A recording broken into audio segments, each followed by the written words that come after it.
49ers found out earlier in the day that their playoff chances were now 0. Miami with a loss would have faced that same fate, but instead, the Fish get their 7th win and stave off the dying light. There's your final blow. Devon Achane from 50 yards out as Miami takes this one 29-17. Almost identical down the box score. These two teams running 60-some plays each, about 6.1 yards per on each side of this one. Big-time expectations for both teams coming into the season. Falling short of those, but the Dolphins collecting another win and not going quietly.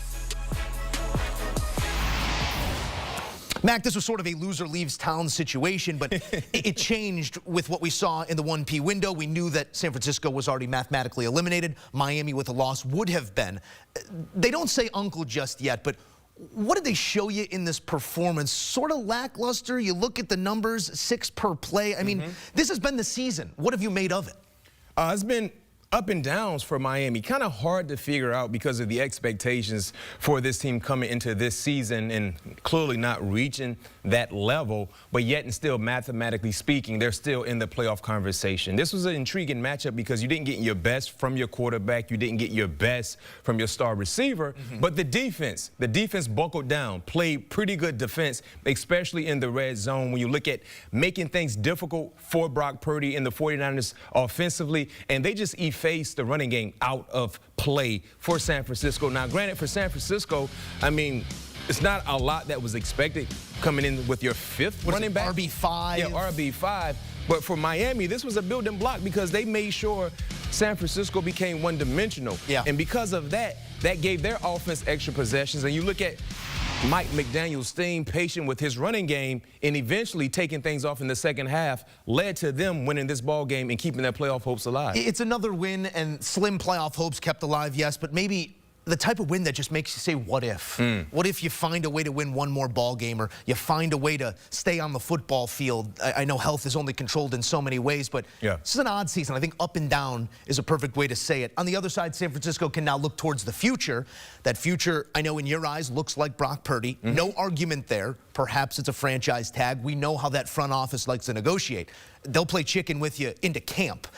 I don't know if we need to go that direction right now, but what does that future look like? Does it look different than what we've come to know these last 4 or 5 years about San Francisco? No question, because they won't be in the playoffs. They won't be a legit Super Bowl contender. We haven't really seen that from San Francisco in quite some time based on their overall regular season success. But now, to your point, you still have 2 games left to be played. You're going to focus all your attention into those 2 games and then get ready for the offseason regimen. You talk about Brock Purdy. He's getting around that money time, contract time to negotiate potential numbers because clearly he is the quarterback of the future. He's the face of the franchise. You have to find a way to get a deal done with him. And then look at some other guys. You know, Deebo Samuel, will he be a part of this team in 2025? So they have a lot of things to figure out. But before they get to those decisions, they got to take care of their business in the next 2 ball games. Yeah, it could be cap casualties aplenty for San Francisco as they try and rework what this team looks like moving forward.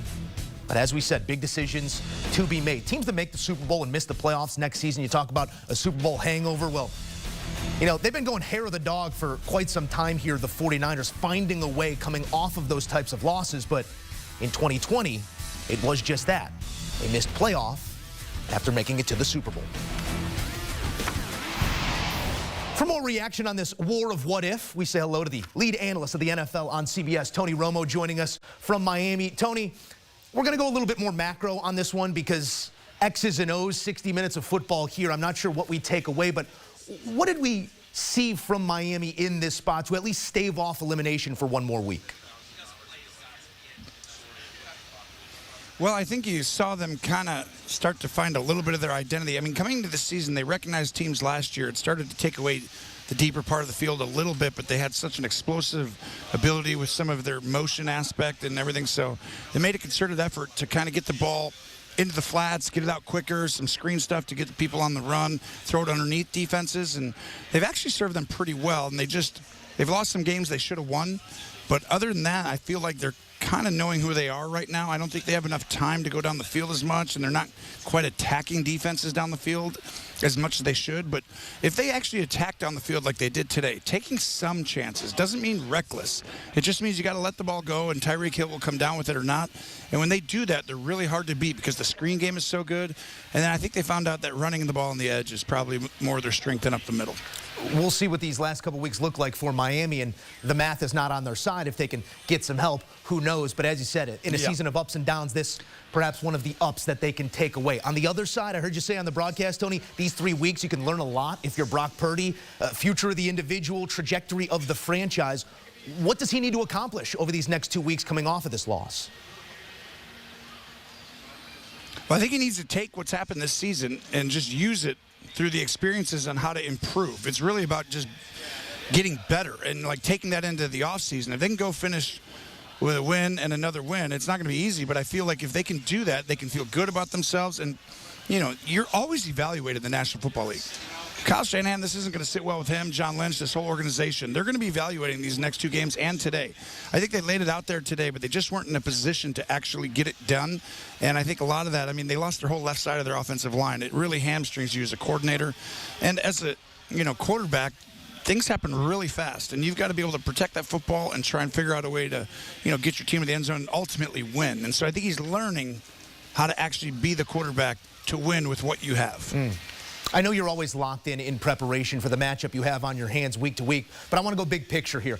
Take me to that thing league-wide that has you excited to get back to preparation for these 2 weeks down the stretch run. What's that storyline that really has your eye? Well, I think the obvious one is the best teams and everything. I think there's a hidden team. I think Green Bay has a chance to win the whole thing. I think that no one's talking about them. But I said that after week 3 or 4, whenever we did their game back then. I said, this team, when healthy, is going to be a formidable opponent to anybody. They've hurt themselves a lot, but that is a secret team right there that could come out and beat anyone on any given day. I mean, Jaden Daniels, the way he's playing, now that he's healthier without the ribs, they're continuing to win. They go and beat Philadelphia today, who hadn't lost in a long time. I mean, this is an open race in the NFC, and then the AFC's top-heavy, but I can tell you right now, I mean, this is going to be an open race and a top 3-4 team race, but I don't think Kansas City versus Pittsburgh is so huge. There's so many possibilities if Kansas City loses that game that are opened up to the entire conference. And, I mean, Pittsburgh right now and Baltimore are tied. Whoever gets home field advantage in the AFC is going to have such an advantage. And to me, that's the 1 to 2 to 3. Every spot matters dramatically, I think, this year, more than in years past. And to your Green Bay point, perhaps a team now thankful that they won't have to go through those 49ers this time around. Tony Romo, the gift that keeps on giving. A happy holidays to you and yours, Tony. You guys too. Merry Christmas. Happy Hanukkah. Best in the business right there. Tony Romo joining us from Miami. Games with 100-plus rushing yards, 70-plus receiving yards, and a touchdown. Devon Achane, Mac.